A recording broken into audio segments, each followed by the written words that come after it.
Buenas tardes con todos. Licenciada, me confirma que ya se cumplió el tiempo estimado. Sí, Juan, comenzamos. Listo. Buenas tardes con todos los presentes en este webinar. Sean todos bienvenidos a Alexander Fleming, Programa de Formación Profesional en Laboratorio Clínico. Quien les habla es Juan Torres. El día de hoy los voy a estar dirigiendo nuevamente en este webinar de actualización. Como todos los meses, brindamos este tipo de curso virtual completamente gratuito y de libre acceso. Hoy estará a cargo de la ponencia la licenciada Tecnólogo Médico en Laboratorio Clínico y Anatomía Patológica Gloria Suela Arroyo, que ya ha estado dictando cursos anteriormente con nosotros. El tema del día de hoy es preanalítica en laboratorio clínico. Cabe recalcar unas indicaciones para que se lleve armoniosamente este webinar, las cuales son mantener su cámara y audio apagado y si hay preguntas, levantar la mano o escribir en el chat y la licenciada con mucho gusto le responderá. También quiero recordarles que pueden acceder al certificado digital de este curso de manera opcional, que tiene un costo de 20 soles. Al finalizar, estaremos brindando el link para que se registren aquellos que deseen la certificación. Con esto daremos inicio al webinar. A continuación, daré el paso a la licenciada Gloria Suela Arroyo. Ella es tecnólogo médico en la especialidad de laboratorio y anatomía patológica, maestrando en docencia universitaria, docente principal del Alexander Fleming y también docente en Instituto Superior Daniel Alcides Carrión. Le doy pase a la licenciada. Gracias, Juan. ¿Qué tal? Muy buenas tardes con todos los presentes. Vamos a ir comenzando ya, más se irán uniendo en el transcurso de que avanzamos la ponencia, ¿no?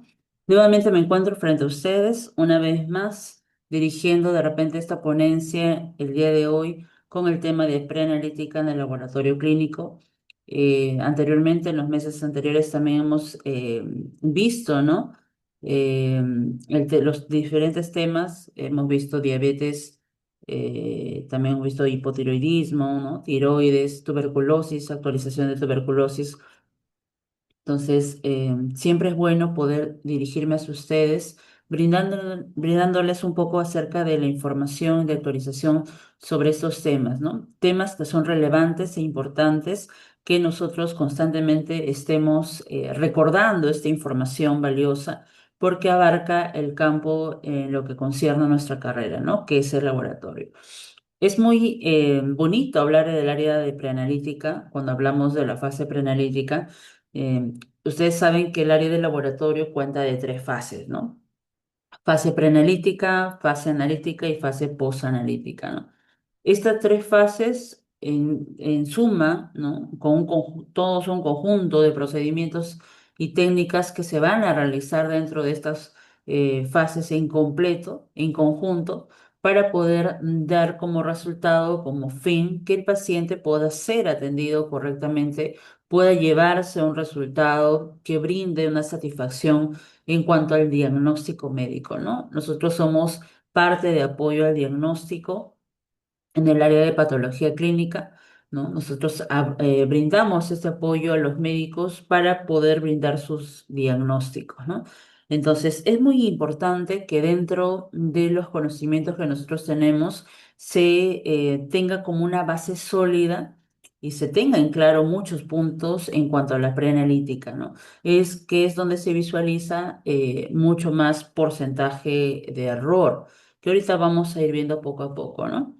Cuando nosotros hablamos de preanalítica, nosotros en realidad no podemos, sí, en todo en lo que es laboratorio, no podemos estar o disponer ciertas condiciones de acuerdo a lo que nosotros creemos o cómo creemos que es lo mejor que se debe realizar, ¿no?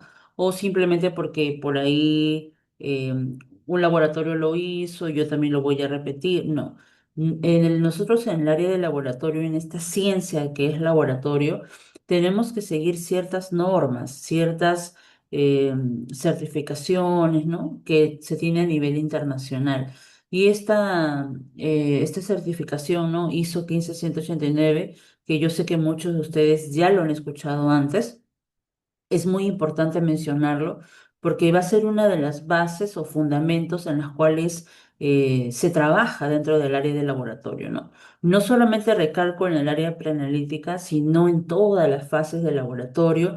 Tenemos nosotros la ISO 15189 que nos va a ayudar y nos va a dar referencia de cómo nosotros debemos trabajar, ¿no? Entonces, todo laboratorio que se quiere estandarizar, que quiere certificarse en nuestro país, en Perú, eh, suelen tener, son pocos laboratorios que tienen la ISO 15189. Claro, hace unos años incluso eran contados con los dedos de la mano. Hoy en día, gracias a Dios, son más los laboratorios que se están certificando. Entonces, hay que mencionar cuál es la importancia de esta ISO, ¿no? Dentro de nuestro trabajo. Y ahora solamente vamos a abarcar lo que es la parte preanalítica. Entonces, la ISO 15189 va a establecer ciertos requisitos de calidad, ¿no? Esta palabra es clave, ¿no? Lo que nosotros conocemos como calidad, hay que entender que es un conjunto de normas, un conjunto de procesos, de técnicas que van a generar que, en este caso, que nosotros brindamos un servicio, funcione adecuadamente y cumpla, ¿no? Cumpla todos los requisitos que se quieren o se pretenden tener, ¿no? Entonces también va a evaluar no solamente los requisitos de calidad, sino también la competencia de los laboratorios clínicos, ¿no?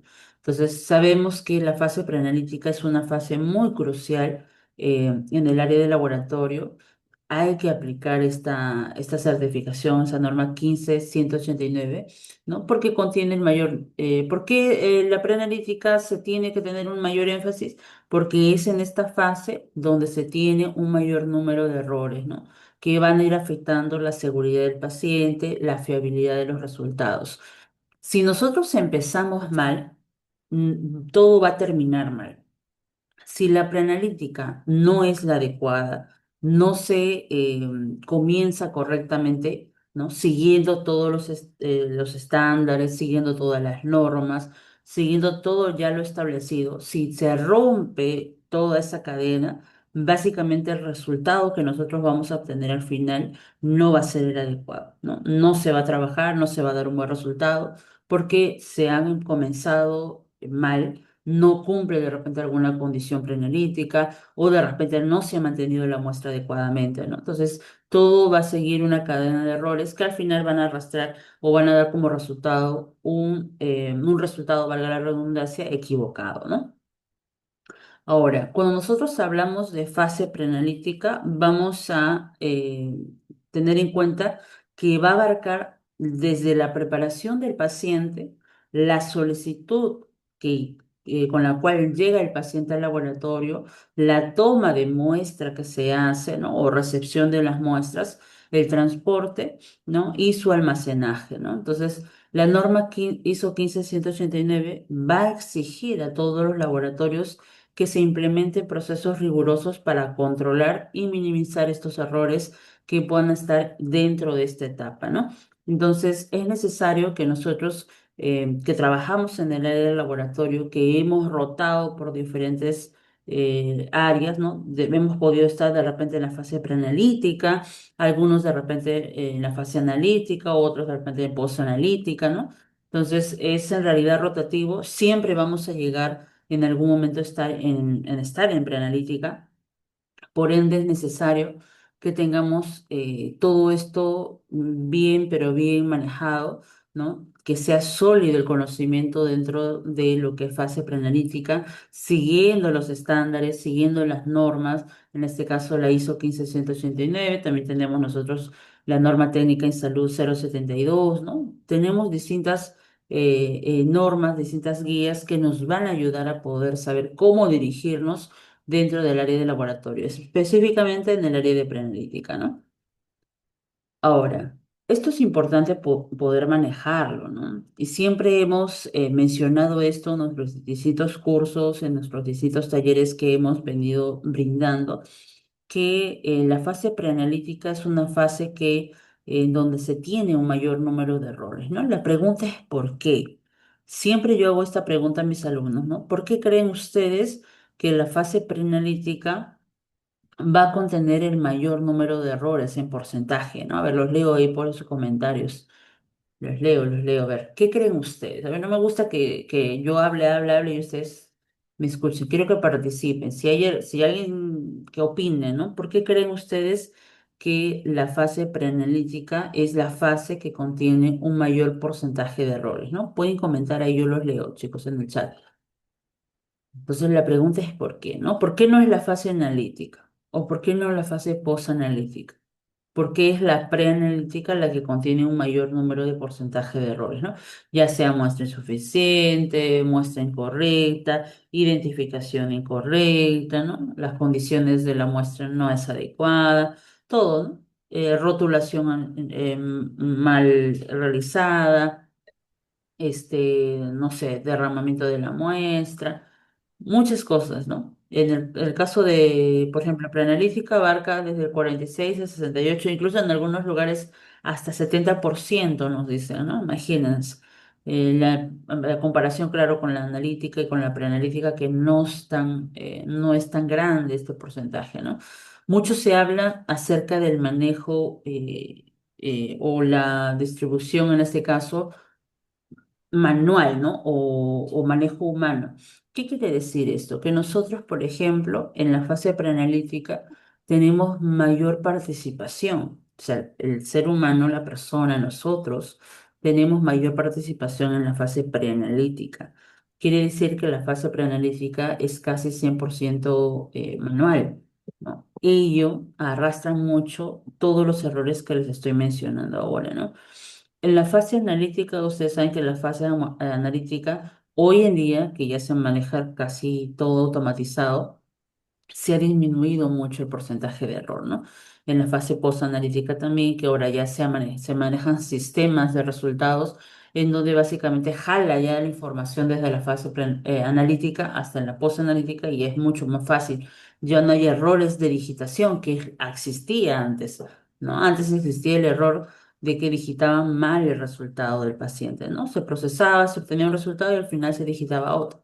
Entonces ya a través de los años esto ha ido disminuyendo, ¿no? Esto ha ido disminuyendo porque está existiendo lo que nosotros llamamos automatización en el laboratorio, ¿no? Entonces esto ya es más fácil de manejar cuando se maneja de manera automática. Muy bien, ¿no? Por acá Moisés me dice, ¿no? También influye si el paciente acata las indicaciones para las muestras que se necesitan. Claro. Entonces, estamos viendo que hay mucha intervención del ser humano, ya sea del personal que trabaja en el laboratorio que puede cometer errores y también el paciente, ¿no? El paciente que puede decirte que sí cumplió las condiciones adecuadas y al final no. ¿No? Los pacientes, siempre digo, son medio mentirosillos, hay que conocer, nosotros nos volvemos un poco psicólogos, ¿no? En observar el comportamiento del paciente y saber cuándo el paciente está mintiendo. Entonces, nosotros ya, bueno, a través de los años uno va adquiriendo esa experiencia en que vamos detectando cuando el paciente nos dice o no nos dice la verdad, ¿no?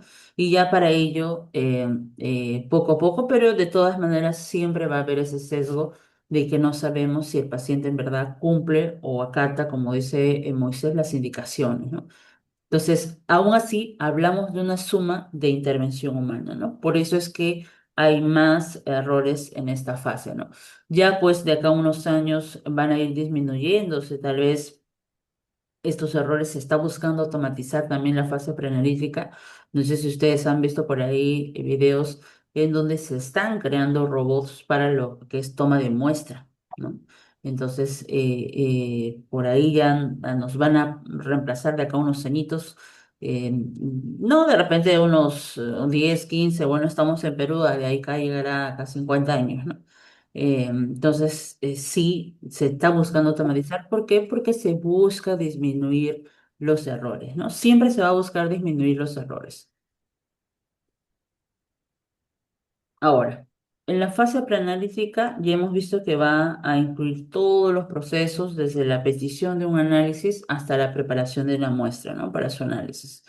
Va a incluir todo lo que se tiene, la información que se tiene que brindar al paciente antes de tomarle la muestra, ¿no? Cuando se le toma la muestra, Cuando se etiqueta la muestra que ya sea una muestra sanguínea o alguna muestra que el paciente está trayendo al laboratorio, ¿no? Entonces, cómo fue transportada, cómo fue almacenada hasta llegar, ¿no? Entonces nosotros vamos a ver lo siguiente el día de hoy. Vamos a ver la importancia de las condiciones preanalíticas, ¿no? ¿Qué puntos se deben tener en cuenta para estas condiciones preanalíticas? Vamos a ver también algunas consideraciones de extracción en las tres modalidades, ¿no? Extracción venosa, extracción capilar, extracción arterial. Y vamos a ver también lo que es transporte y conservación de muestras, ¿ok? Entonces, todo esto empezamos entonces con las condiciones preanalíticas.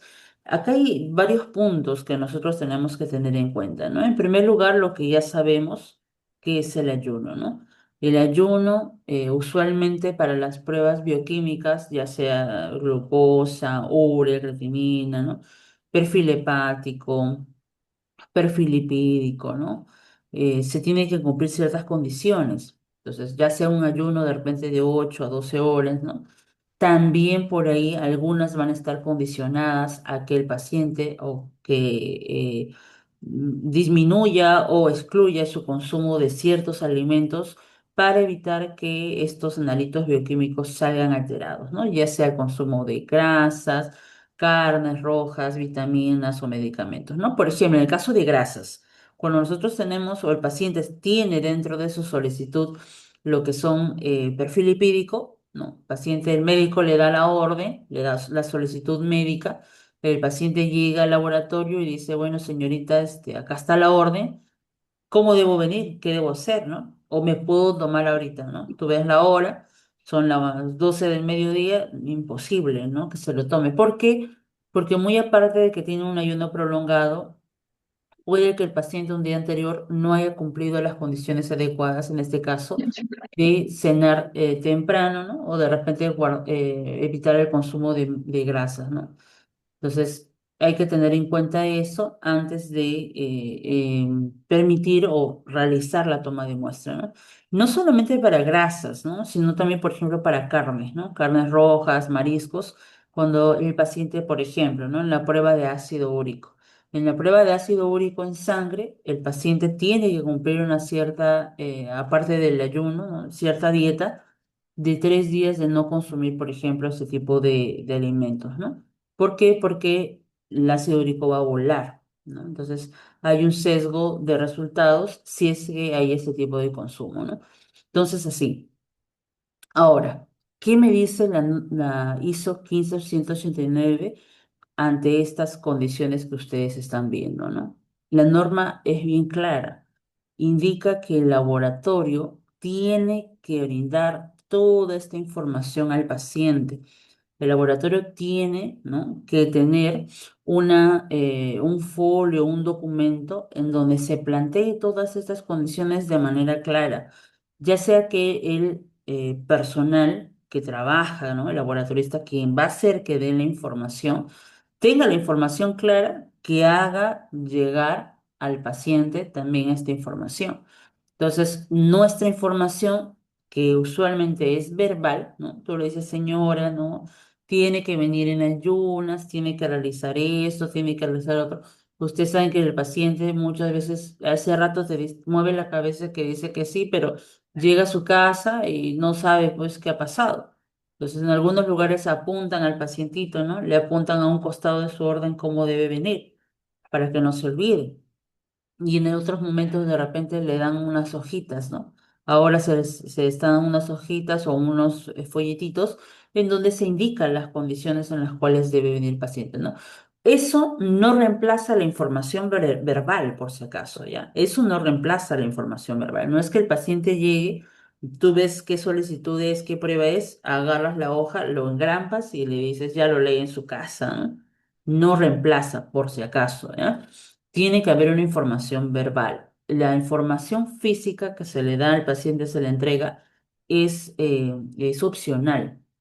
Incluso en algunos lugares solamente le dan una hojita con un código QR, hoy en día está todo el código QR, o si no, el link de una página, ¿no? Donde el paciente va a ir, va a dirigirse, y cuando el paciente dé clic ahí, les va a salir todas las pruebas, la preparación que debe tener, el tiempo de demora de resultado, para qué le están dando esta prueba, en qué consiste la prueba. O sea, ya hoy en día los laboratorios que han pasado la ISO 15189, entonces ya están agregando toda esta información porque la ISO me exige que como laboratorio yo tengo que brindar toda esta información necesaria al paciente. No, no es que el paciente va a diagnosticarse su enfermedad, no, no, no, sino que es necesario que la información sea clara para que el paciente pueda entender la importancia de su prueba y ello obviamente está relacionado a cómo va a venir preparado, ¿no? Que tenga este entendimiento. Esto es un poco de salud pública, chicos, ¿ya? Yo justo estoy dando un curso de gestión pública en salud y se menciona mucho de ello, ¿no? ¿Qué es la gestión pública en salud? Y nosotros en la parte preanalítica, cuando conversamos con el paciente, le damos la indicación. De repente, al momento que le estamos tomando la muestra, estamos conversando un poco y el paciente te dice, sí, es que yo como muchas comidas tal, por eso me duele mi cabeza. Entonces, nosotros como personal de salud tenemos mucho conocimiento de distintas enfermedades o patologías.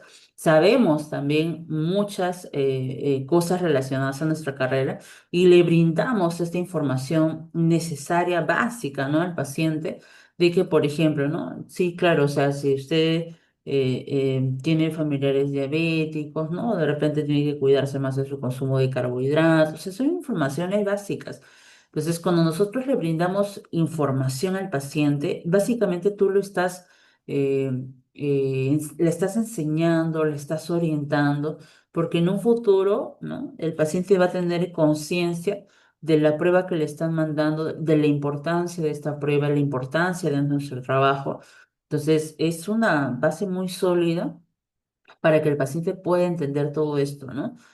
Entonces, solamente estamos hablando de ayuno, ¿no? Hay otras condiciones preanalíticas que se tienen que tener en cuenta, por ejemplo, también la abstención, ¿no? ¿En qué prueba, ¿no? ¿En qué prueba se necesita tener abstinencia sexual, por ejemplo, ¿no?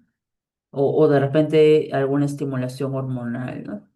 O ejercicios intensos, ¿no? Por ejemplo, a los pacientes, al paciente de varón, cuando le hacen la prueba de tacto rectal y les mandan, a la vez el médico les manda el PSA y les manda de repente fosfatasa alcalina o fosfatasa ácida, ¿no? Entonces, cuando el paciente llega con esa prueba, varón, ha pasado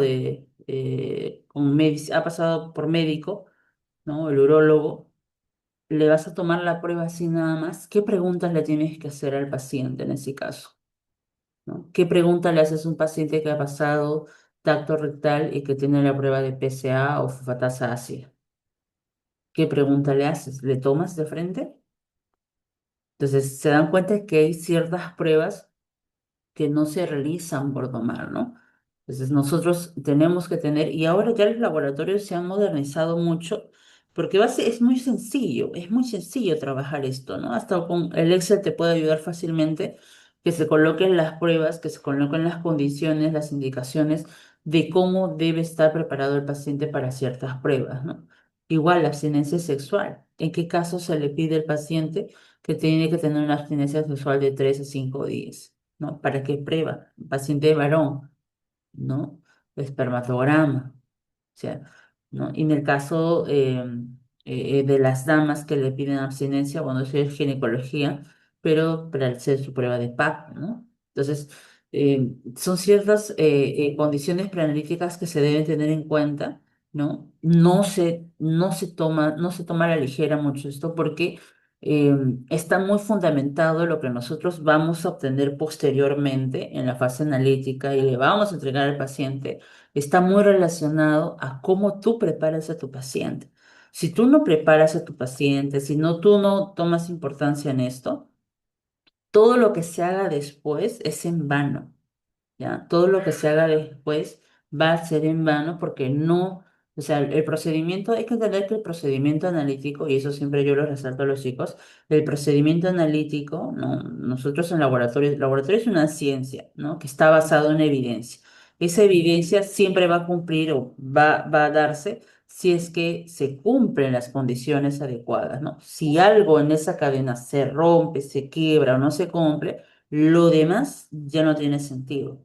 ¿Ya? Pierde, pierde absolutamente todo, ¿no? Toda credibilidad. Entonces, por acá, no sé cuántos chambean en la parte preanalítica. En realidad siempre es rotativo el trabajo en laboratorio. Tenemos que saber todo. Entonces, hay que tomar importancia a esto, ¿no? Porque mientras nosotros, como profesionales del laboratorio, no le tomamos importancia a esta fase, que es la fase preanalítica, créanme que estamos trabajando mal, ¿no? Estamos trabajando mal. Ahora, la preparación del paciente también, ¿no? Preparación del paciente, si es que de repente el paciente va a pasar cirugía, ¿cuál es la preparación que el paciente debe tener para las pruebas prequirúrgicas? ¿No? ¿Cuál es la importancia de un paciente que tiene que pasar el perfil prequirúrgico?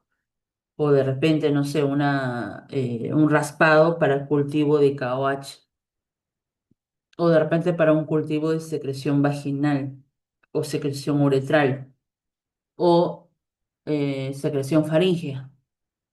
¿Cuál es la preparación que tiene que tener el paciente? Así nada más de simple, así nada más sencillo. Tiene raspado de piel en KOH. ¿Qué le pides tú al paciente? ¿No? A las damas, más que todo, eso sí me ha pasado en damas. ¿Qué le decimos a las damas cuando tienen su raspado de KOH en piel? Hay que tener mucho cuidado con las damas, ¿no? Las chicas. Suelen ellos colocarse mucho loción, cremas, ¿no? Todo ahí unas capas de protección, es protección solar, ¿no? Entonces, no. Entonces, ¿por qué? Porque si tú ni siquiera le preguntas a la paciente si cumple con la señorita, ¿no? ¿En qué zona se va a hacer raspado? Tal, ya. ¿Cómo fue, no? ¿Se ha agregado alguna sustancia, crema? Sí, yo me agregué mi cremita exfoliadora, que no sé qué es, que me indicaba, ¿no? O por ahí, ¿no? Ahorita que nosotros en Perú vivimos en un país bastante diverso, ¿no? Con mucha diversidad en donde la gente es muy creyente en remedios caseros, ¿no? Entonces, no falta la paciente mayor que te dice que sí, ¿no? Es que lo que pasa es que le recomendaron que se tiene que agregar un poquito de sábila, ¿no? O hace, sangre de grado, ¿no? Entonces, te viene con todo ahí. Le vas a tomar le vas a raspar ahí, le vas a realizar el raspado. ¿No? Entonces, eso hay que informar al paciente, ¿ya? Nosotros tenemos que tener en cuenta ello.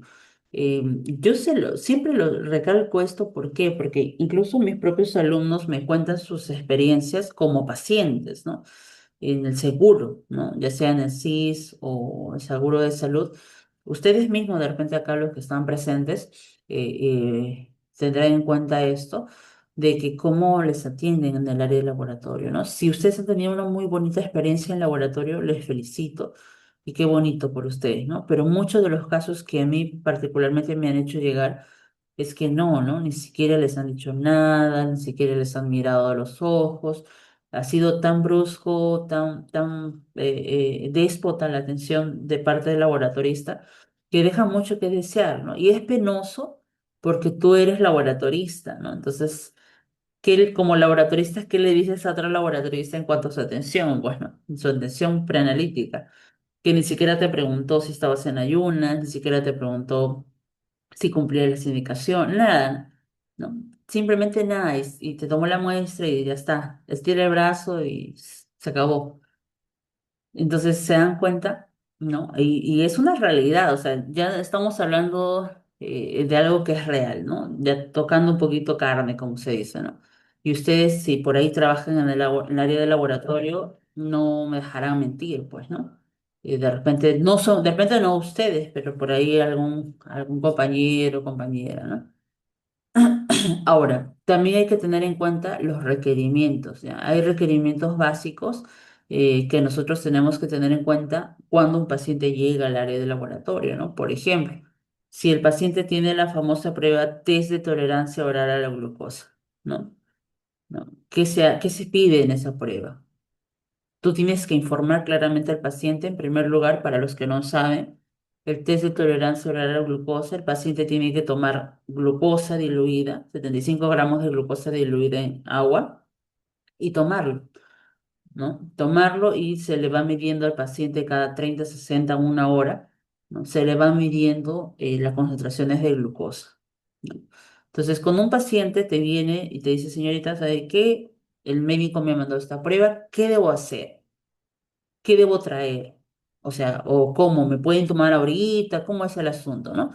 Entonces, tú le tienes que decir, a ver, en primer lugar, necesitamos estos implementos, ¿no? Que es la glucosamina, el agua. Pero, profesora, por ahí el limoncito, el limoncito, ¿no? El limoncito que se le agrega para que sea más fácil el consumo, ¿no? Que ya sea como una limonada. En algunos lugares incluyen la compra de la glucosa en hidro. O sea, el paciente no trae, sino que ellos mismos, ya en el costo, pues, ¿no? Lo cubren. Entonces, es todo eso, ¿no? Y decirle al paciente, ¿sabe qué? Si se le toma una muestra de glucosa basal, si esa glucosa basal está menos de 225, va a proceder con la prueba. Si está más, no. Entonces, si por OB procede, usted se va a quedar acá más o menos unas 2 horas, hasta 3. Ustedes tienen que informar al paciente, ¿por qué? Porque a veces los pacientes no se les informa, no se les avisa, y cuando llega el momento y el paciente cumple, ¿no? Ha salido con una glucosa menor a 225 y le das la glucosa y dice, ¿qué señor? De acá 30, 60, y dije, ¿qué? ¿Pero qué? O sea, no me dijeron que yo me tenía que quedar y generas inconvenientes y problemas con el paciente, ¿no? Entonces, necesariamente nosotros tenemos que informar al paciente todo con respecto a la prueba que se va a realizar, ¿no? No solamente en cuanto a las condiciones, sino también en qué consiste la prueba que se va a realizar, ¿no? Para que tenemos estos minutos importantes de conversación con el paciente para poder compartir información, ¿no? Información que él te va a brindar acerca de su estado de salud, ¿no? Por qué se vino a realizar esta prueba, a ver hacia el médico, ¿no? Y que tú también le puedas brindar esta información necesaria, ¿no? Ahora, cuando ya cumple todas estas condiciones, nosotros hay que tener en cuenta 3 puntos que era necesario mencionar cuando hablamos de preanalítica. Uno, la universalidad. Dos, el uso de barreras protectoras. Y tres, la eliminación de residuos. A ver, por acá me dejaron un mensajito. Sí, ya depende mucho del laboratorio, pero según las normas es eso, ¿no? Es eso. Ok, entonces en caso de la universalidad, ya hay que tener en cuenta que todos los pacientes, eh, es algo ya general, ¿no? Todos los pacientes y los fluidos corporales de los pacientes, ¿no? Tienen que ser considerados potencialmente infecciosos. Ahora, eso no es por asustarlos a ustedes como laboratoristas, no es por asustarlos, sino para que ustedes tengan en mente en que ustedes se pueden contaminar, ¿no? Se pueden contaminar. A veces vemos esta falta, ¿no? De que manejan todo sin guantes, ¿no? Realizan procesos o incluso toma de muestras sin guantes. Profesora, pero no, con guantes no siento la vena. Mentira, se siente la vena. La vena tiene que sentirse, la arteria se puede palpar, o sea, se puede. ¿No? Se puede. Les habla alguien que no solamente toma muestras, sino que dicta cursos de extracción de muestra. Se puede. No hay excusa de no usar guantes, ¿ya? No hay excusa de no usar guantes. Entonces, tienen que ustedes cuidarse, ¿no?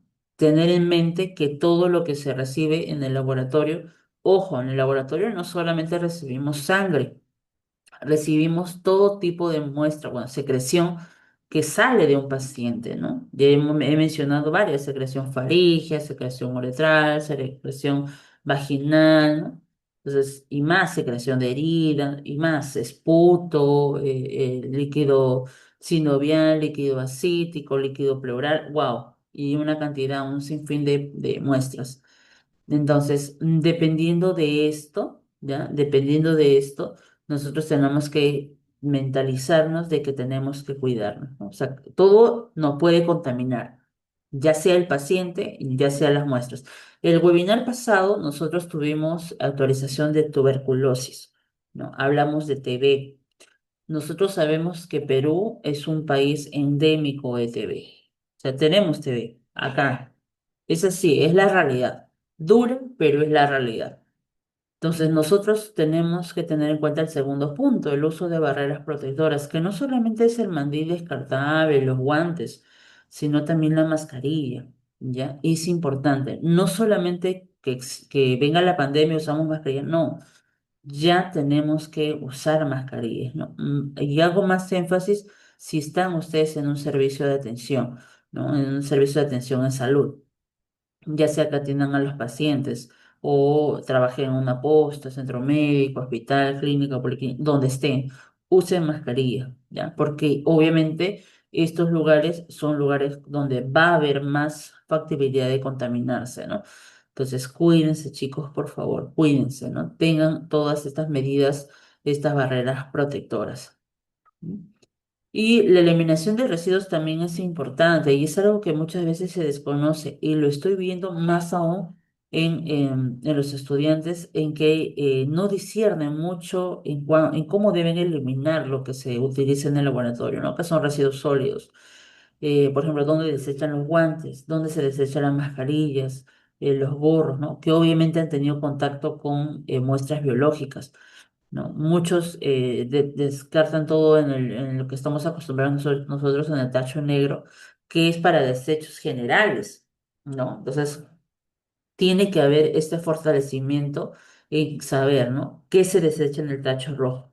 ¿Qué se desecha en el tacho negro, en el amarillo, ¿no? O sea, tenemos que saber qué cosa o cómo eliminar nuestros residuos generados en el laboratorio, ¿no? Y es necesario que se aprenda, ¿no? Se capacite constantemente al personal del laboratorio acerca de esto, ¿no?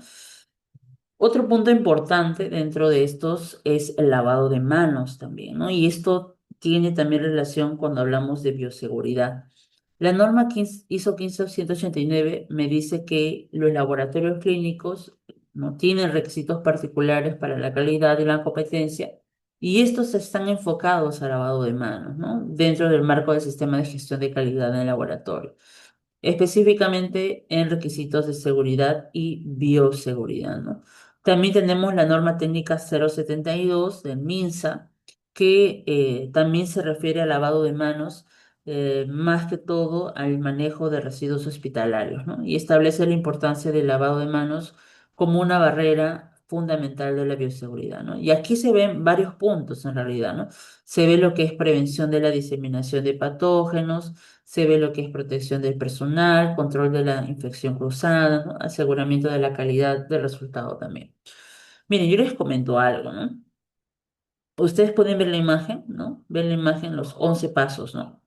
11 pasos ahorita ya, todo es 11 pasos para el lavado de manos, pero antes no era así. En un tiempo prepandemia, no había los pasos, no eran los pasos tan claros, bueno, en nuestro país.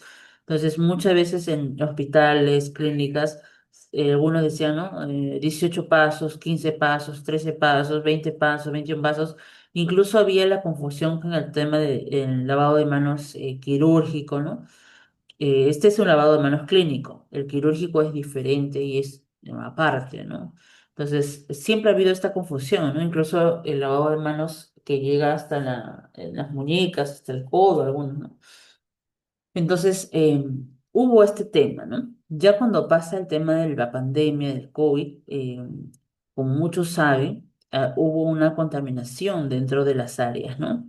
Eh, entonces, el tema de la diseminación de patógenos entre pacientes, ¿no? Transportados ya sea por material que se maneja en el laboratorio, en las áreas de salud, como también por el personal. Entonces, nosotros hay que tener mucho cuidado y hago esto énfasis no para las tomas de muestra que realizamos tanto en ambulatorio, ¿ya? Porque los pacientes de ambulatorio pues están yendo a atender, pero muchos de ellos no están con sus defensas bien, pues, ¿no? O sea, se pueden defender. Pero estamos hablando, yo más hago énfasis cuando van a tomar muestra pacientes de UCI, ¿ya? De unidad de cuidados intensivos o de hospitalización. Si ustedes van a tomar muestra a este tipo de pacientes, tienen que, por favor, lavarse las manos antes y después de tocar al paciente, ¿no? Y es muy riguroso. Como siempre lo digo, los pacientes de UCI tienen sus defensas debilitadas, ¿no? Entonces, nosotros hay que cuidarlos mucho a ellos porque una bacteria intrahospitalaria que podamos transmitir mediante los guantes, mediante nuestras manos, mediante nuestro equipo, que no esté aseado, que no esté séptico, ¿no? Que no esté estéril. Entonces, ahí podemos transmitir, ¿no? Y ahora, no sé si ustedes han visto la noticia de ahora último, que ha aparecido, bueno, se ha determinado una nueva bacteria, ¿no? Intrahospitalaria, específicamente de unidad de cuidados intensivos, ¿no? Mediante un medicamento. Ahí se los dejo de tarea para que lo lean. Entonces, hay que tener mucho en cuenta esto, ¿ya? Evitar el control de la infección cruzada, asegurar la calidad del resultado. ¿Por qué? Porque dentro del laboratorio no es que el lavado de manos solo lo apliquemos en toma de muestra, ¿ya? Dentro del laboratorio nosotros también tenemos que constantemente mantener este procedimiento activo, ¿ya? Tiene que acostumbrarse. Si yo acá no sé con quién estoy de repente tratando, si estoy tratando con estudiantes, chicos, háganse, entre paréntesis, la mala manía de lavarse las manos incluso de esta manera en su casa, ¿ya? Para que se quede grabado kinestésicamente el movimiento de cómo deben lavarse las manos. Debe estar grabado ya. Cuando ustedes vayan al campo laboral, es lo que se hacía, no se hacía antes, pero post pandemia ya se hace, hay mucho control acerca del lavado de manos, ¿ya? Siempre los van a estar evaluando. El área de epidemiología en los centros de salud, los centros hospitalarios, clínicos, policlínicos, siempre los van a estar evaluando. Entonces, tengan en cuenta esto, por favor, esta información es importante y necesaria. Ahora, vamos a entrar un poco a lo que son consideraciones en cuanto a la extracción venosa, ¿no? Eh, Ustedes saben que las técnicas de extracción venosa, o bueno, la extracción específicamente de sangre venosa, se hace de diferentes maneras, hay diferentes técnicas. La técnica más usada, más usual, es la técnica por extracción al vacío, ¿no? Que es tu tubo Vacutainer, ¿no? Es la general, ¿no?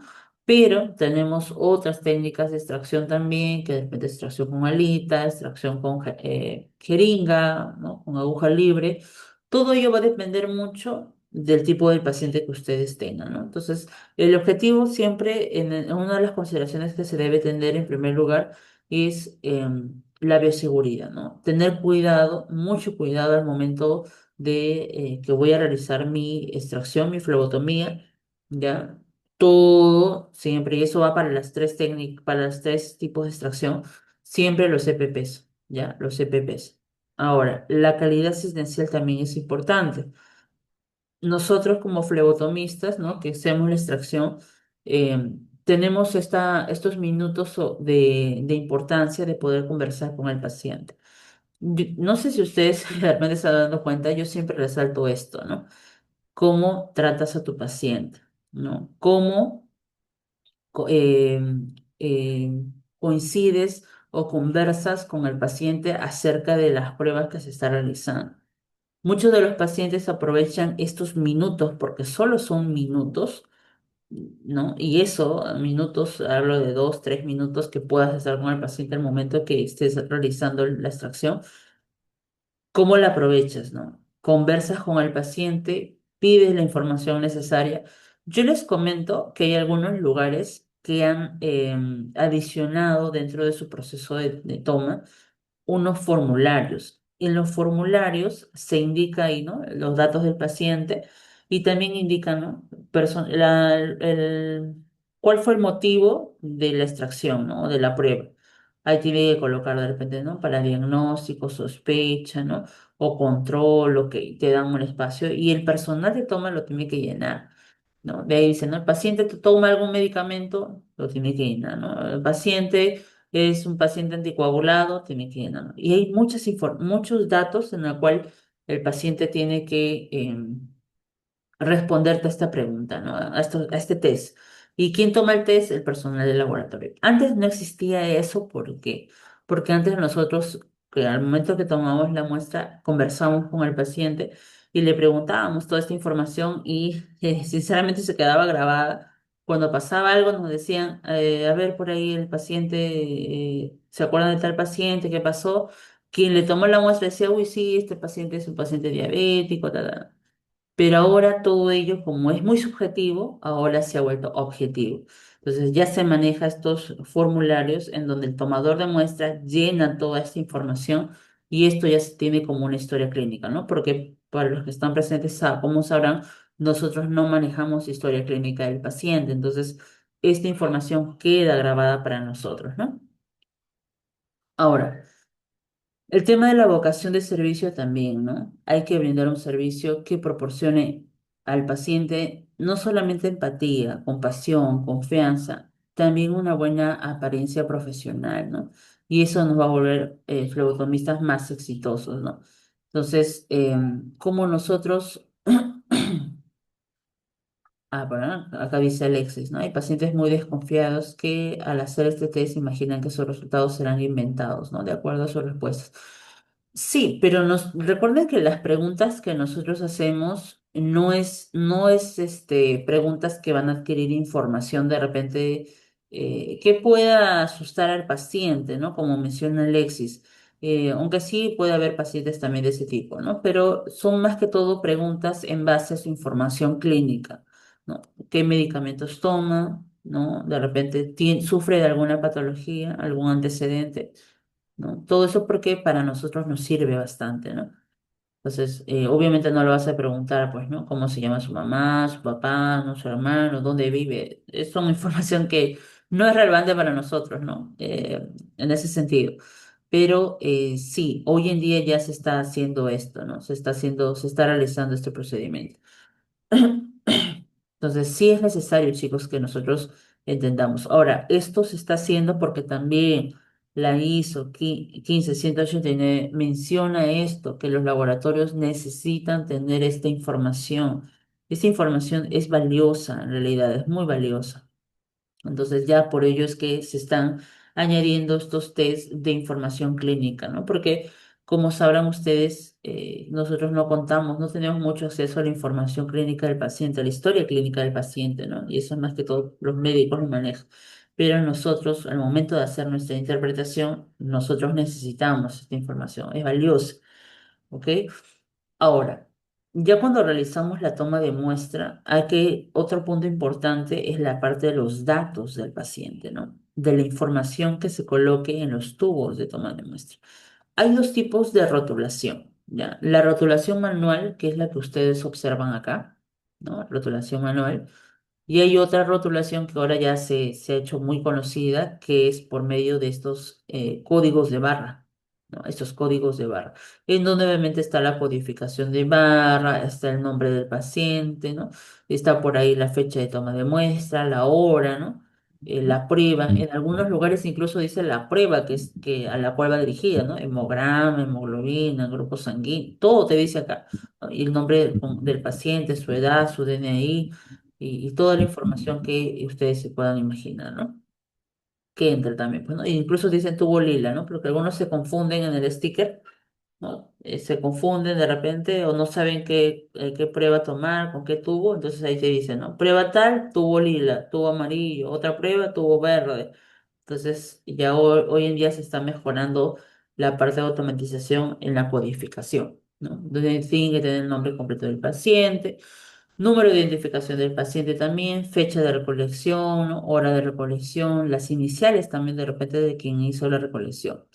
Tengan en cuenta que el nombre completo del paciente es importante, ¿ya? Yo les menciono porque eh, una experiencia era un poquito para saliéndonos un poquito nada más del tema.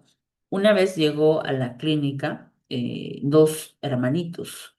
Ya, obviamente los dos hermanos tenían el mismo apellido, ¿no? Tenían el mismo apellido, tenían el mismo primer nombre, pero lo único que diferenciaba era el segundo nombre. Ambos llegan a emergencia, ¿no? Los dos tomadores bajan y cada uno le toma al niño, pero no sabían que eran hermanos, pues, ¿no? Y hubo un tema en la confusión de los tubos, ¿no? Por cuál era, o sea, qué tubo era de cuál hermano, ¿no? O sea, ¿por qué? Porque ambos tenían los dos apellidos igual y el primer nombre igual. Y lamentablemente les habían puesto solamente el rótulo de los dos apellidos y un nombre, ¿no? Y eso puede pasar, puede haber familiares, puede haber homónimos, ¿no? Qué sé yo, en donde tengan de repente el mismo primer nombre, pero el segundo no, ¿no? Entonces hay que tener mucho cuidado siempre en esto, ¿no? Hay que pensar que todo puede pasar en el laboratorio, a veces pasa, cosas que ni nos imaginamos que pueden pasar, pero suceden. Entonces hay que tener mucho cuidado y pensar, siempre estar un paso antes de lo que pueda suceder, ¿no? Adelantarnos un poco a estas cosas. ¿Qué más tenemos acá, no? En el caso de la extracción capilar, ¿cuáles son las consideraciones? Ustedes saben que para las pruebas de extracción de sangre capilar, por ejemplo, tenemos, ¿no? El tiempo de sangría, tenemos el hematocrito, ¿no? Que se toma en el dedito. También tenemos prueba de tamizaje neonatal, que también se toma en el talón del pie, ¿no? Entonces, son pruebas que se manejan en sangre capilar. Ahora, en estos casos, la mayoría de nuestros pacientitos son pacientes pediátricos, ¿no? Son pacientes pediátricos recién naciditos. En ese caso, por ejemplo, nosotros tenemos que tener muy en cuenta que al ser pacientes pediátricos, vamos a tener detrás de nosotros a la familia, ¿no? En primer lugar, a la mamá, al papá, ¿no? Que van a estar nerviosos por el cual su bebé o su niño está siendo pinchado, pues no nos van a ver como enemigos.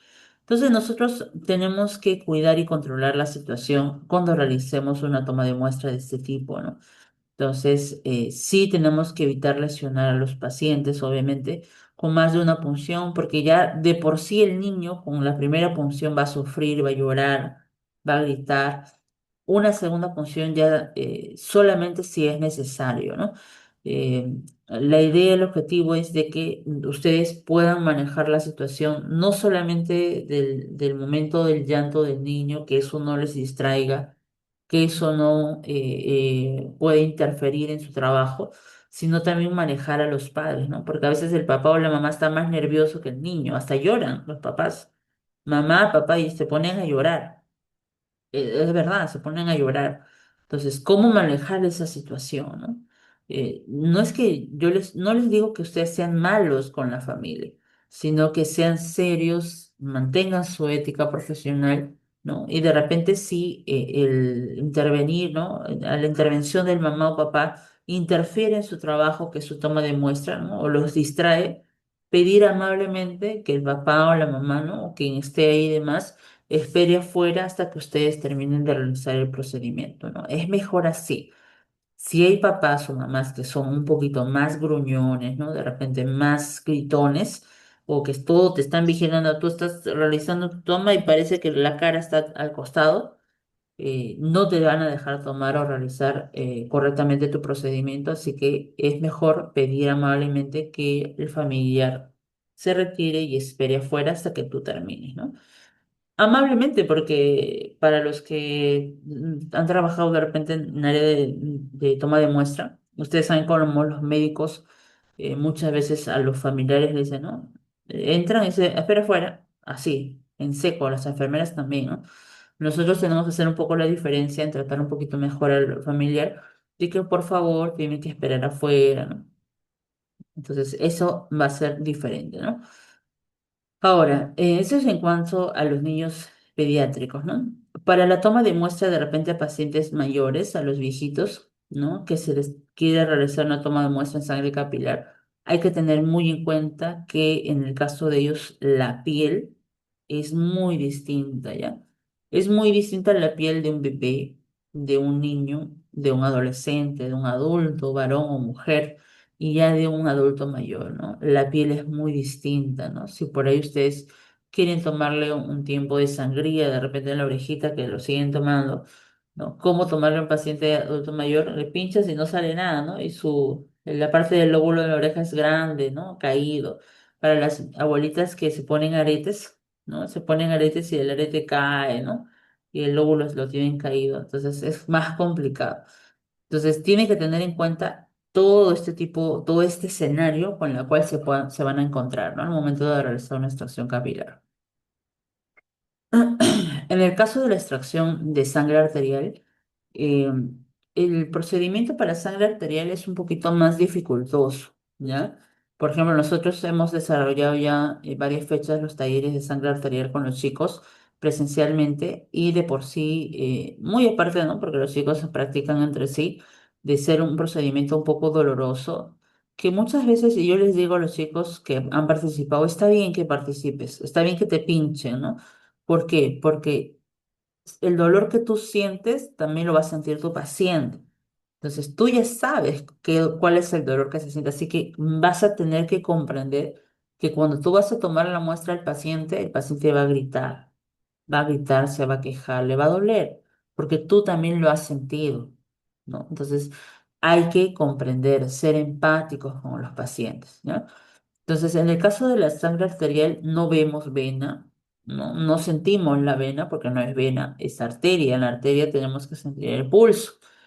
Entonces, hay que tener en cuenta, por ejemplo, si se va a realizar una punción arterial en la arteria radial, hay que realizar el procedimiento, el test de Allen, ¿no? Hay que hacer el test de Allen. Dependiendo de cómo salga el test de Allen, yo veo si puedo realizar el procedimiento en esa zona o no. O puedo buscar las distintas zonas de extracción. Ahora, cuando ya se realiza la toma de muestra y se retira, ¿no?, la aguja, colocamos, hacemos presión, lo que nosotros conocemos como hemostasia, ¿ya? La hemostasia es distinta dependiendo la zona en la cual yo realizo la punción, ya sea en la arteria radial, o en la arteria femoral, en la arteria braquial, eso va a variar, ¿ya? Va a variar. ¿Por qué? Porque obviamente el calibre de la arteria son distintas, por ello es que la hemostasia varía, ¿no? La fuerza también de la tensión. Ahora, hay que tener en cuenta que muchas veces extracción arterial nos van a solicitar en pacientes que están internados, que están en UCI. Los pacientes que están en UCI, que obviamente están postrados, son pacientes, muchos de ellos que son anticoagulados. Quiere decir que a ellos se les administra anticoagulantes. Si se le administra anticoagulantes, ¿qué quiere decir eso? Que la hemostasia es rápida o va a demorar. A ver, los leo. ¿Es rápida o va a demorar la hemostasia si se les administra anticoagulantes?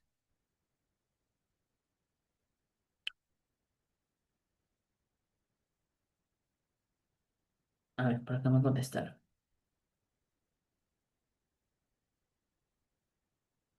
Va a demorar, muy bien. Muy bien, va a demorar, ¿no? Entonces, como la hemostasia va a demorar, nosotros tenemos que estar ahí, ¿no? Hacemos la presión con nuestro primer algodón, presionamos, nos quedamos ahí un momento, unos minutos, ¿no? Si es arteria radial, unos 5 minutos, femoral o braquial de 10 a 15 minutos a veces, o de repente un poco menos. Entonces, realizamos la hemostasia, nos quedamos ahí, ¿ok?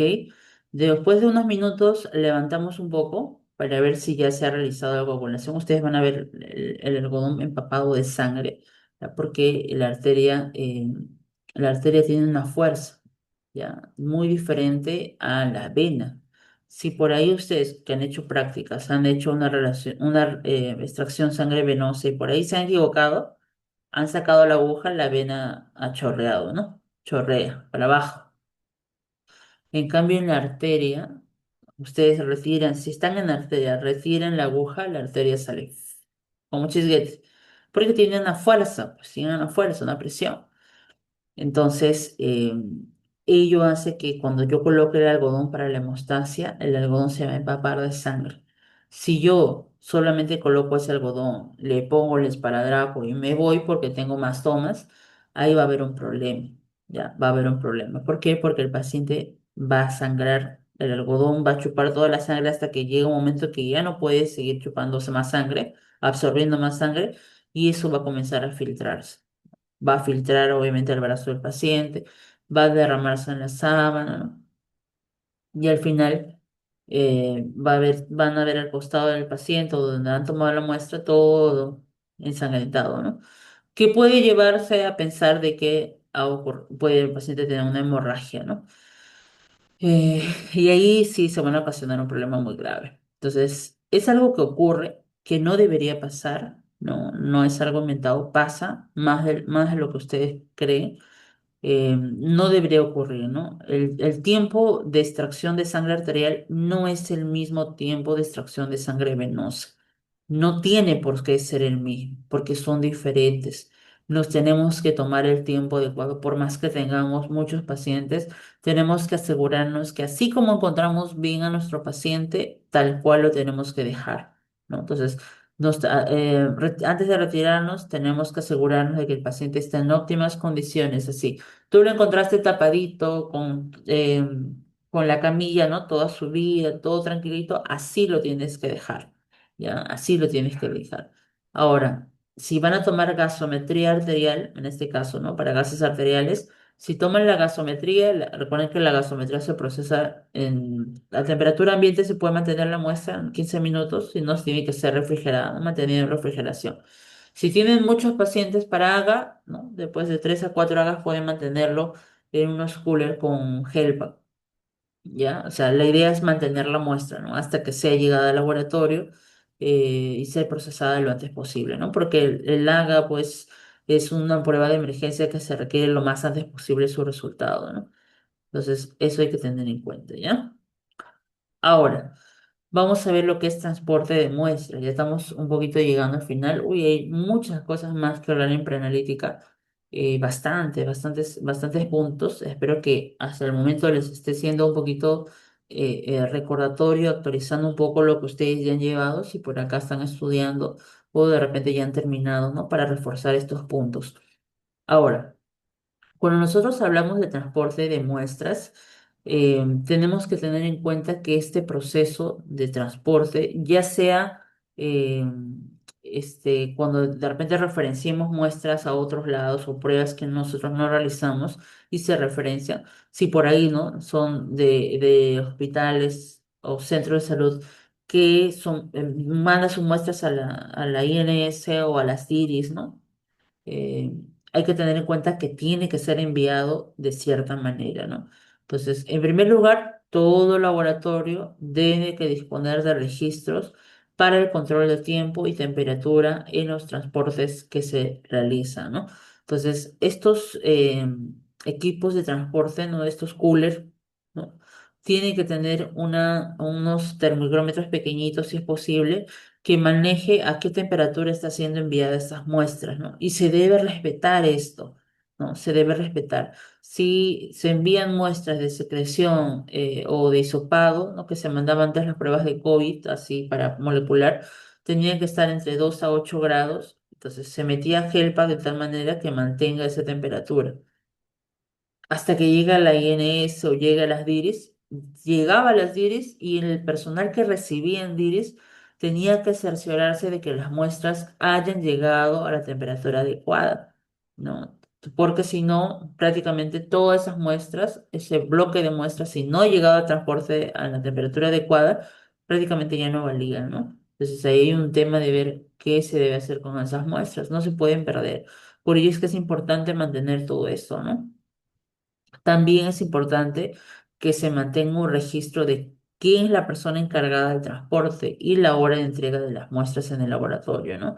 Se deben registrar las incidencias ocurridas durante el transporte. Y esto eh, me resalta mucho lo que es la ISO 15189. eh, resalta mucho esto, que tienen que existir registros, ¿ya? Tiene que existir registros tanto de cuando el paciente trae su muestra al laboratorio, ¿no? Sea muestra de orina, de heces, llega y deja la muestra, se debe registrar quién recibió la muestra. Antes nosotros registrábamos pues en Excel formatos que imprimíamos, pero hoy en día ya se coloca los códigos de barra, ¿no? En la prueba y se hace el tracking, ¿no? Lo checking y con el usuario, obviamente, quien recibe la muestra y se queda grabado, ¿no? Quién recibía la muestra. Entonces, sí o sí tiene que existir esto, ¿ya? Porque tiene que haber un control.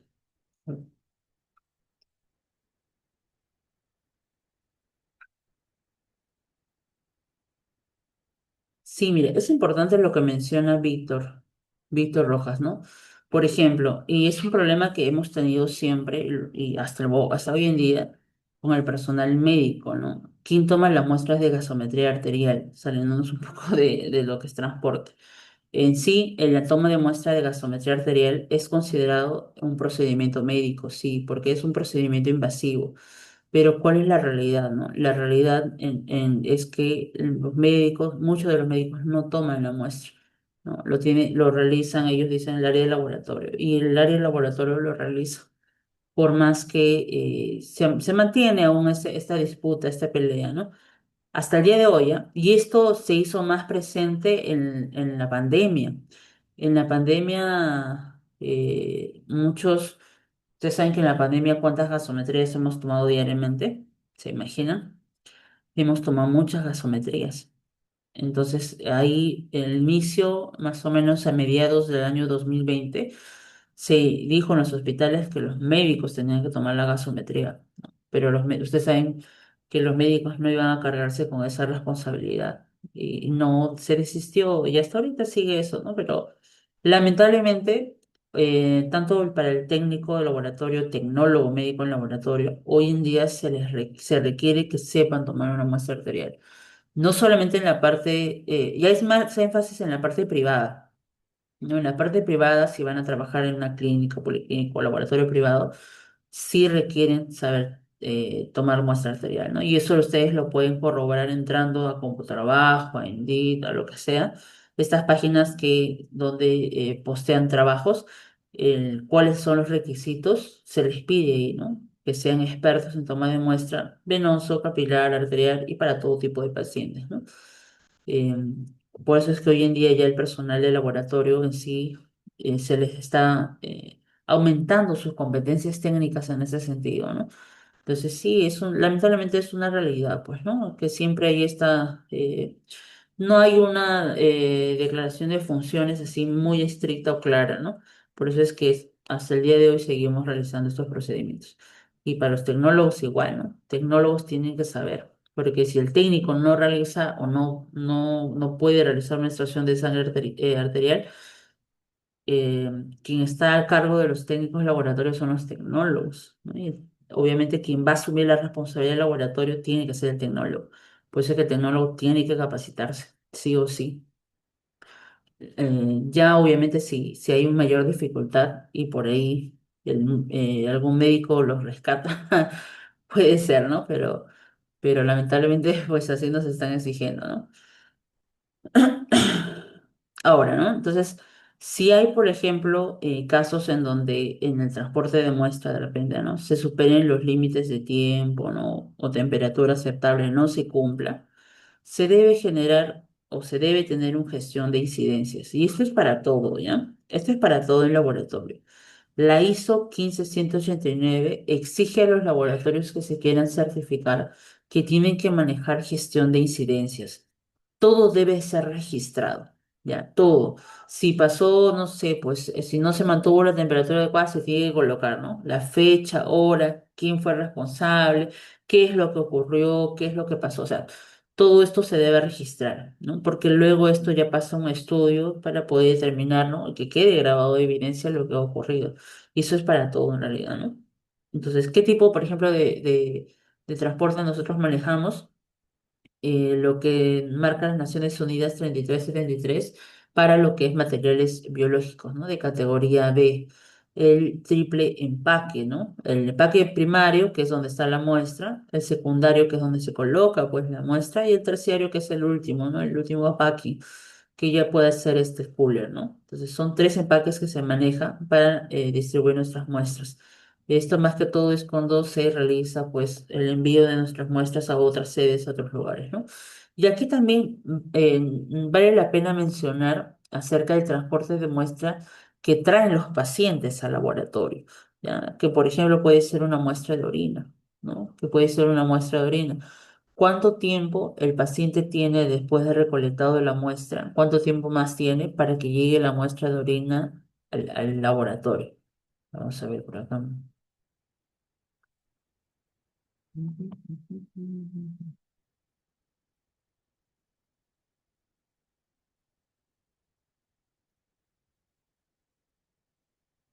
A ver, para el caso de baciloscopía, son muestras de esputo, también se mandan refrigerados.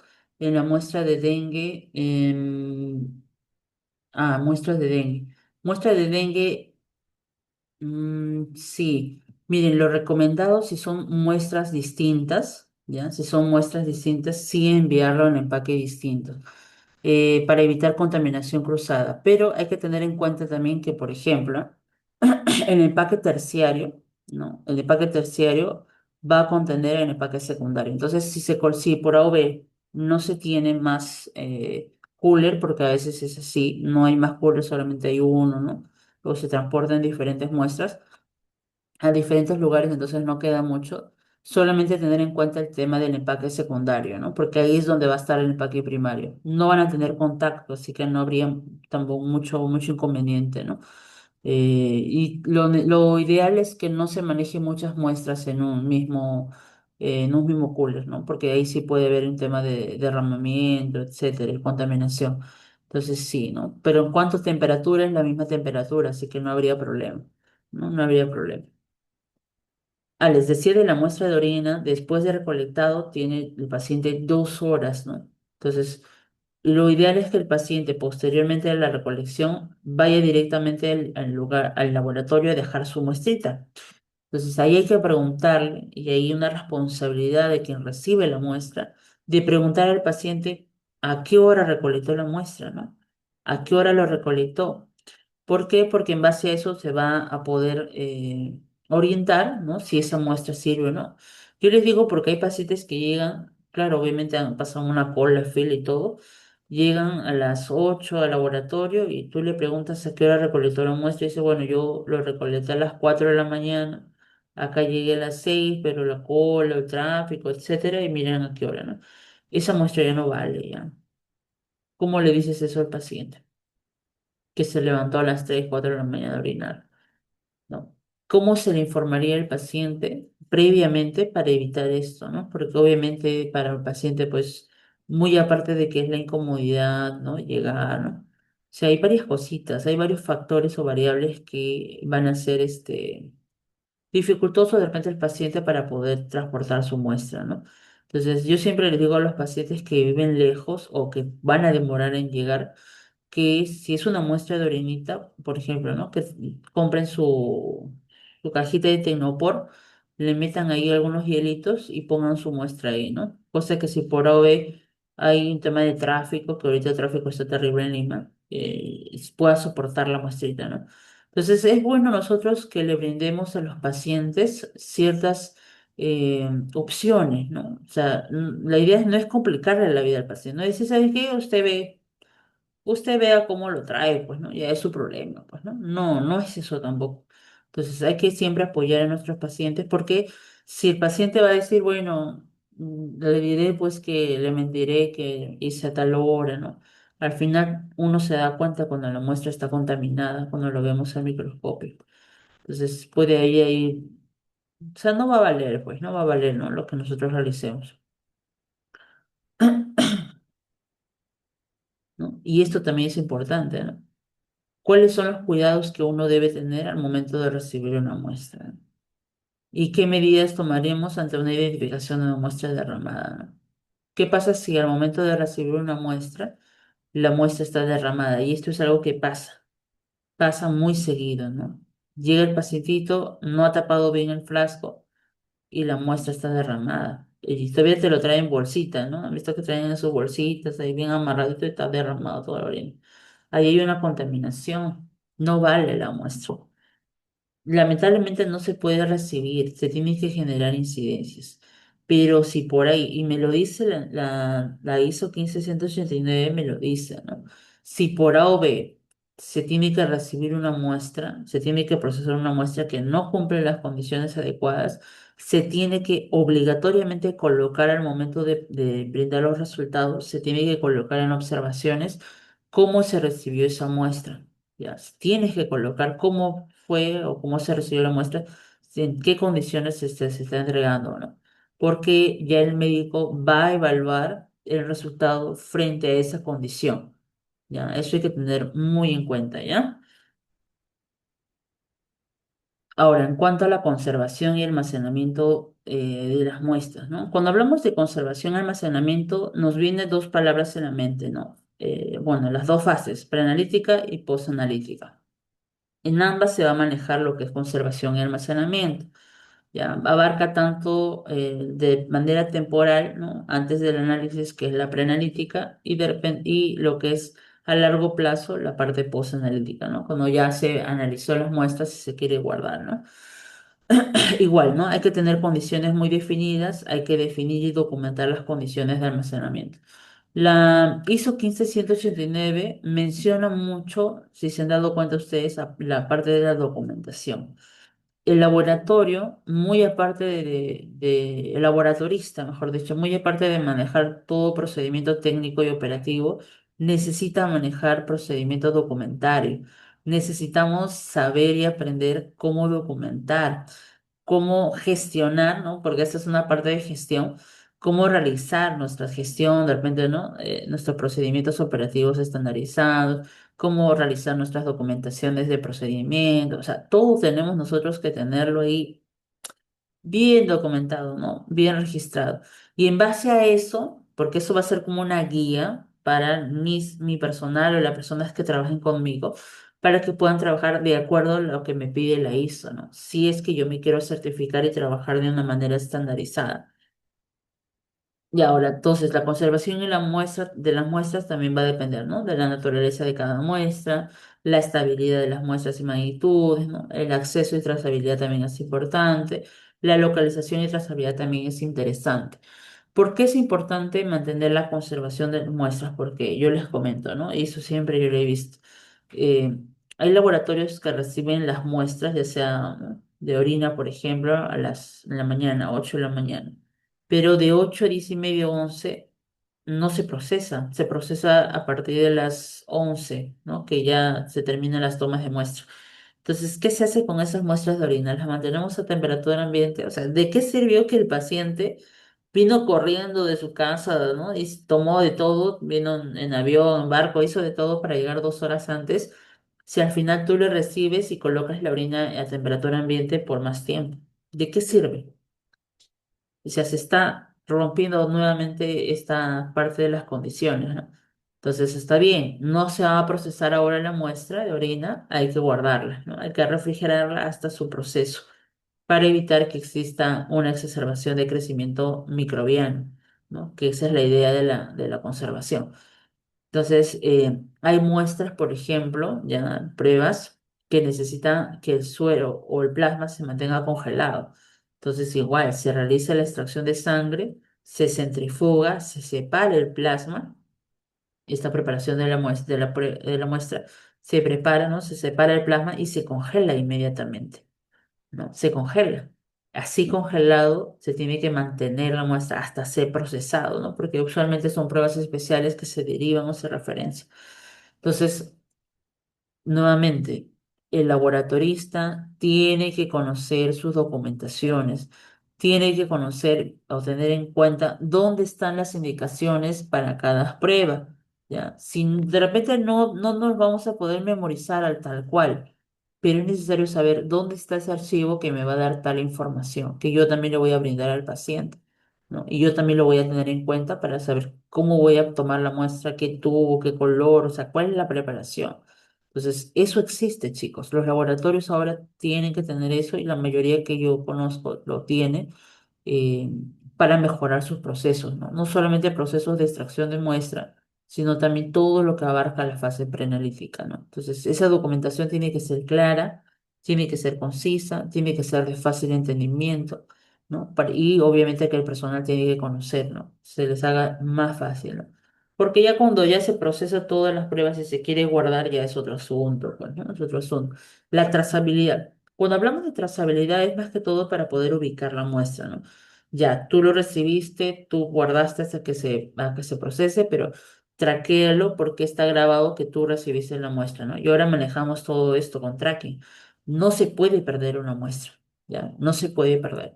Y si se pierde la muestra, ¿quién fue quien traqueó la muestra, ¿no? ¿Dónde está? La traqueó, no sé, a ver quién está por acá. La traqueó Alexis, ¿no? Alexis, ¿dónde está la muestra, no? Entonces, y Alexis, no, pero yo no sé, no, pero aquí en el sistema me parece que tú fuiste el último en tener la muestra en tu poder. Entonces Alexis tiene que recordarse dónde está la muestra, ¿no? Vemos aquí en mesa a Moisés, a Mirta, Maura, ¿no? Entonces, es necesario, bueno, hoy en día ya se maneja esa actualización más factible que antes no teníamos, pero que hoy en día ya se está manejando mejor, ¿no? Y para evitar más que todo errores, porque para los que trabajan en el laboratorio no me dejarán mentir que siempre ocurren estas cosas, ¿no? Entonces, ¿no? Las condiciones en cuanto a calidad para la conservación de la muestra dependen mucho, o la idea es que evitar que la manipulación de esta muestra no interfiera al final en el diagnóstico del paciente, ¿no? Como sea manipulada la muestra, no tiene por qué interferir en el resultado final que se obtenga del paciente al analizar la muestra, ¿no? Y la calidad de la muestra también está asociada con el transporte y la conservación de la misma. Si se pierde, chicos, si no se mantuvo a temperatura, no vale ya. Si básicamente se pierde un eslabón de toda esta cadena, se desarma todo. ¿Ya? Entonces la temperatura, la cadena de frío tiene que estar completa desde inicio a fin para poder saber que todo se ha mantenido en las condiciones correctas y así tener la confianza y la certeza que el resultado obtenido es correcto, ¿no? Entonces hay que observar también la muestra, anotar si hay alguna variación durante su conservación, ¿no? Alexis, sí, yo le vi, pues, es que pasa, de verdad, y de los presentes que trabajamos en el laboratorio, pasan muchas cosas, ¿no? Se pierde la muestra, hay doble tubo, al otro falta un tubo. Entonces, hay muchos errores que pasan. Obviamente, como vuelvo a repetir lo que hablamos en un inicio, la manipulación del ser humano, ¿no? Hay mucha manipulación humana, mucho factor humano y nosotros de por sí no somos perfectos, pues nos equivocamos. Algunos trabajan en otros lados, vienen de guardia, ¿no? Entonces no han dormido bien, cabecean. El paciente tuvo que tomarle 3 tubos y le tomó dos, uno, pero sacó menos eso, ¿no? Entonces hay todo un tema, ¿no? Por ejemplo, acá me menciona. Dice, ¿no? En casos de recolección de muestras de orina de emergencia, lo llevan al laboratorio después de 2 horas o a veces en las heces para reacción inflamatoria y ya no pueden llevar, ¿no? A veces el paciente manifiesta no haber podido hacer, ajá, ajá, y lo hacen en bolsa con, sí, derramas, ajá, ujú, exacto, ¿no? Esto pasa mucho, ¿ya? En hospitalización, les digo porque yo he tenido este inconveniente, en hospitalización son las enfermeras o técnicas en enfermería que bajan las muestras, ¿ya? Te bajan las muestras de orina, los frascos, y a veces llega sin nombre. Entonces, cuando nosotros, porque he trabajado de guardia mucho tiempo, en guardia, vamos, salimos y recibimos las muestras, eh, están sin nombre, ¿no? Y te dice, ay, ¿verdad? Sí, sí, era el señor tal, y buscan un lapicerito por ahí que se han agarrado de alguien y colocan y tú le dices, bueno, ¿cómo yo estoy segura que es este paciente, ¿no? O sea, ahí hay un tema bien, bien complicado. O te dicen sí, que no sé qué, que sí, yo estoy segura. Entonces, hay un tema que yo sí soy bien clara, ¿no? Ok, yo te recibo, pero ahí yo voy a colocar que ha pasado esta incidencia que la muestra no ha estado rotulada y ya es bajo tu responsabilidad. ¿Cuál es tu nombre, no? ¿Cuál es tu nombre, cargo, tu paciente? Entonces, cuando ya uno lo enfrenta en ese sentido, ya como que ellos pero es la única manera, porque, como les digo, hay muchos casos en que nosotros no podemos rechazar muestras por la condición del paciente, porque de repente el paciente es un paciente crítico, qué sé yo. Entonces, a veces o te hacen problema, ¿no? Yo siempre he dicho, a mí no me gusta pelearme mucho con el personal de salud que llega a estar prácticamente de mi mismo equipo, no me gusta mucho discutir. Yo soy sencillamente simple en esto. Ok, te recibo todo, pero yo voy a colocar en observaciones cómo me estás trayendo la muestra y va a pasar como incidencia. Y ya esa incidencia usualmente nosotros manejamos o se reporta al área hospitalaria o de las clínicas, ¿no? Que hacen un estudio de los errores que se presentan. Entonces ya eso es para un análisis, ¿no? Que ya lo hacen o llaman la atención a la persona que debe ser. Pero tiene que tener mucho cuidado, ¿no? Ok, ¿no? Se maneja también criterios de rechazo de muestra cuando nosotros realizamos la extracción, ¿no? Si hay una identificación inadecuada, volumen inadecuado, ¿no? Uso de tubo inadecuado, hemólisis, turbidez, transporte inadecuado, ¿no? En el caso de, ahorita me estoy recordando lo que menciona del derramamiento, lamentablemente vamos a tener que rechazar a un paciente que no ha, o que se le ha derramado la orina, por ejemplo, ¿no? En la bolsita. Eh, Bien, ahí la persona que justo comentó no me dejó mentir que pasa eso. Lamentablemente se va a tener que rechazar la muestra porque no te asegura que esa sea una muestra estéril, eso se ha contaminado. Entonces, de buena manera hay que hacer entender al paciente. Otra vez, si el paciente es un paciente reclamón, es un paciente que no te va a aceptar esta información, ok, se le recibe, pero se le va a colocar en observaciones para que el médico pueda analizar el resultado en base a esa observación porque obviamente no se cumplió pues la esterilidad adecuada, ¿no? Y enseñarle, lamentablemente de esa manera pues los pacientes recién comprenden, ¿no? Cuando uno eh, les indica esto porque los médicos a los pacientes les llaman la atención, los médicos les gritan a los pacientes. O sea, así es, ¿no? Sí les llama la atención. No gritar de repente, no, aunque algunos sí, pero sí les llama la atención si es que no han cumplido las condiciones adecuadas, si no han hecho eso, no han hecho el otro, y más aún si aparece pues ahí en observaciones. Y el pacientito como que un poquito ya comienzan a entender, ¿no? Muy bien, gracias por su atención. Ahí en inglés tenemos ahí, thank you for your attention. Any question, alguna pregunta, por ahí agradezco sus comentarios que siempre están apoyando y reforzando las exposiciones. Y cuando hablamos de preanalítica, hablamos en realidad de muchas cosas, de muchos de estos errores que ustedes mismos han mencionado, que es real, parece mentira, pero son cosas que pasan. Profesora, ¿cómo se puede perder un tubo? Se pierde. Profesora, pero ¿cómo puede haber doble tubo? A veces hay doble tubo, que no sabemos a qué paciente le falta o a qué paciente le ha sobrado, y así, ¿no? O sea, en preanalítica ocurren muchas cosas, muchas cosas. ¿Preguntas, chicos? ¿Preguntas? ¿Alguna pregunta?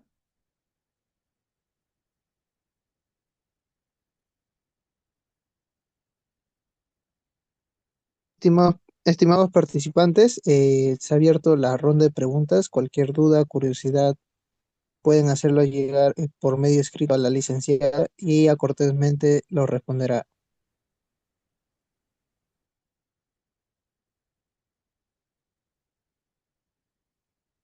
Ok, Dana, mire, nosotros estamos dictando talleres presenciales. Bueno, mi persona está dictando estos talleres presenciales. Estoy dirigiendo, oye, ya todo este año he estado a cargo de los talleres en cuanto a extracción de sangre, ya, por ahí me pregunta. Tenemos el último taller de extracción de sangre para 23 de noviembre como primera fecha para lo que es extracción venosa. El 30 de noviembre, extracción capilar y el 7 de diciembre cerramos con extracción arterial, ¿no? Como les comentaba en un inicio, el tema de extracción arterial, si bien es cierto, es considerado un procedimiento médico, lamentablemente sí se nos exige a nosotros como laboratoristas en nuestro campo laboral que sepamos realizar, ¿no? Para aquellos que son acá tecnólogos que han ido a Serum, eh, en Serum todo puede pasar, necesariamente tienes que conocer también este procedimiento, este tipo de extracción. Entonces, sí, ya las competencias técnicas de nosotros como laboratoristas en general está aumentando, se está haciendo muy exigente. Entonces, es necesario que ustedes puedan conocer, ¿no? Nosotros tenemos esos talleres presenciales. Este taller modular, que son 3 módulos, sí lo estamos dictando así, son 3 días, son 3 domingos. Es el último que vamos a tener de este año. Cerramos este año, cierro este año con este curso. Eh, Allá por acá me preguntan, acá.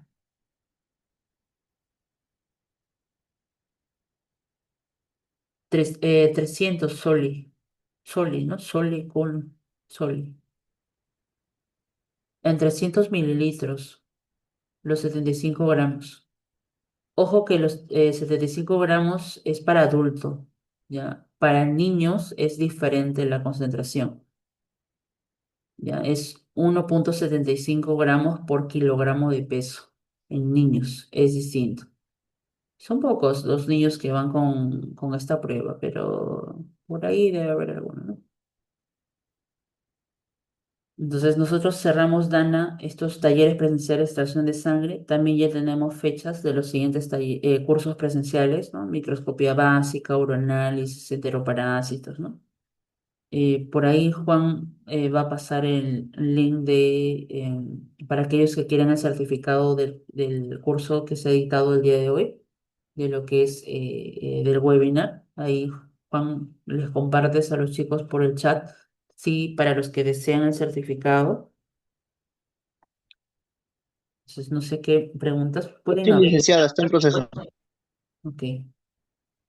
Pueden abrir sus audios, compartir sus experiencias, chicos, en esta parte de preanalítica. Licenciada, buenas noches. ¿Qué tal? Le saluda el licenciado Víctor Rojas de acá de Chiclayo ¿Qué tal, y Víctor? mucho gusto. Mi pregunta era, muchas veces nosotros hemos trabajado en la extracción de sangre a pacientes, tanto en adultos y adultos mayores.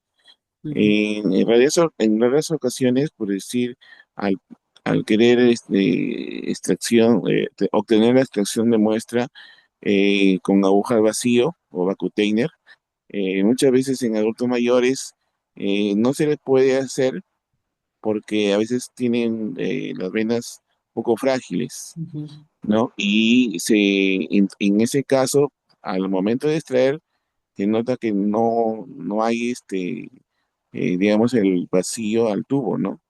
Entonces se le deja y se le pone digamos, se le extrae la sangre al paciente con aguja. ujú. Entonces, ¿usted cree que al poder mezclarlo de un tubo a otro, podría haber algún tipo de diferencia en cuanto a la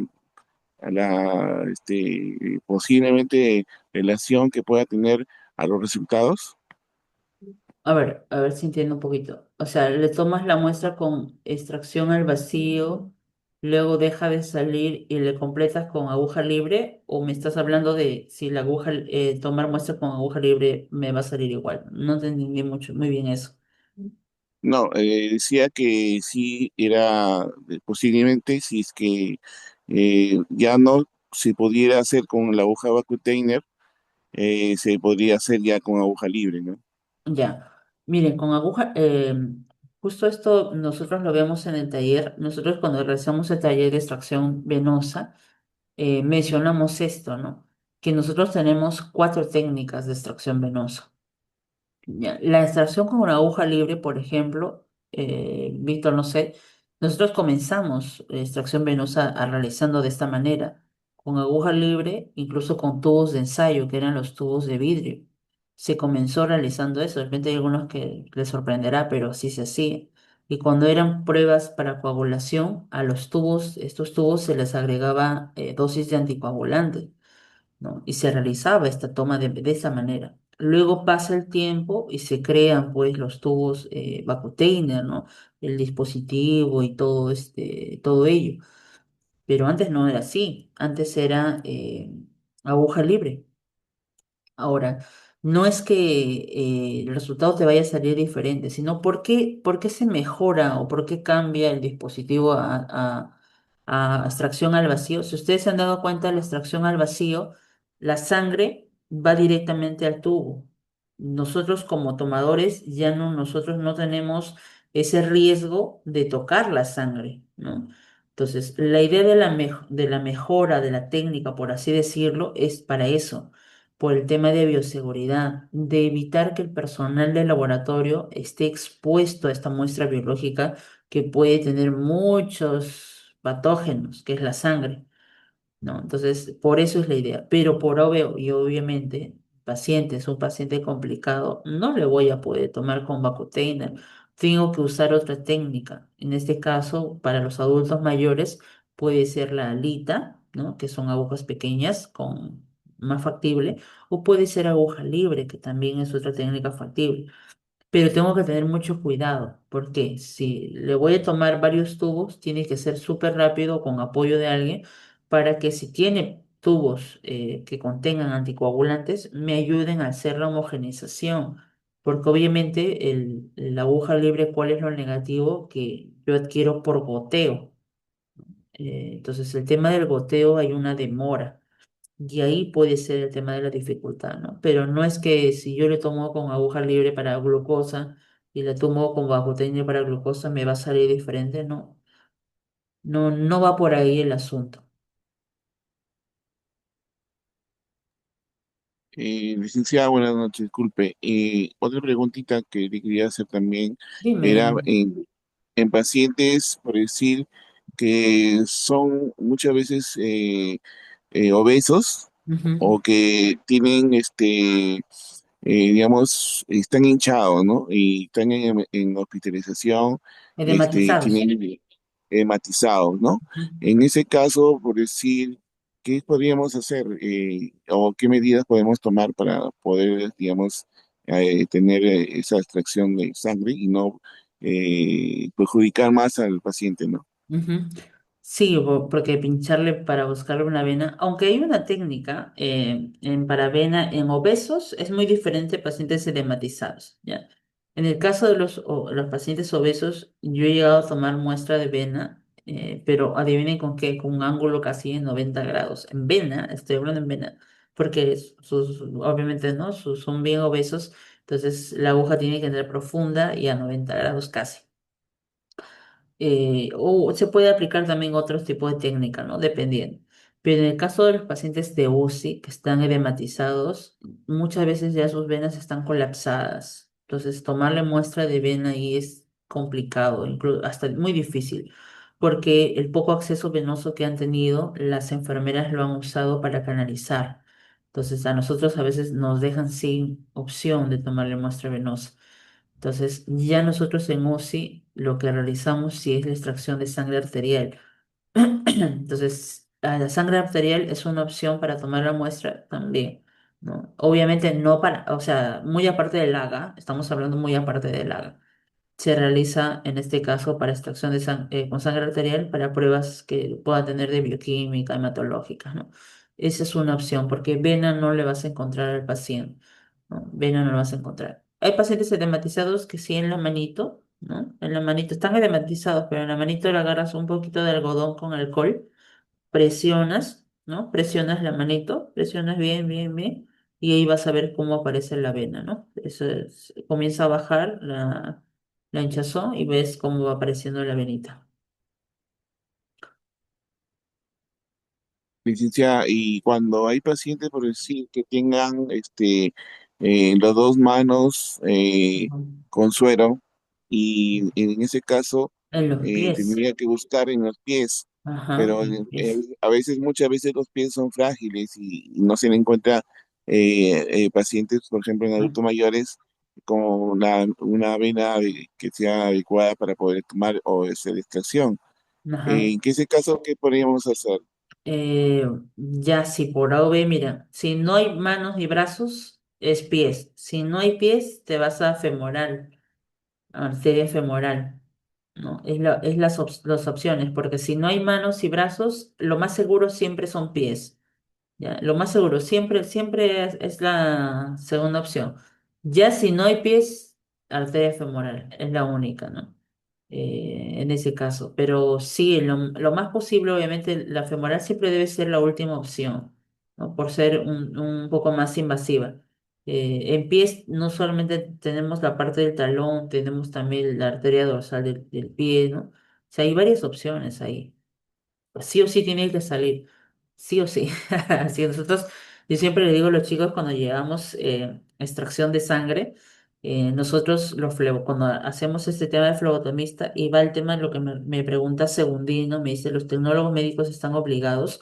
No es tanto que estén obligados, sino que tienen que tener la competencia técnica de realizar este procedimiento. Miren, si bien es cierto, en Perú, ¿no? Sí, vamos a hablar de Perú. Mucho se relaciona toma de muestra con los técnicos, ¿no? Toma de muestra, los técnicos toman a tomar ya, así.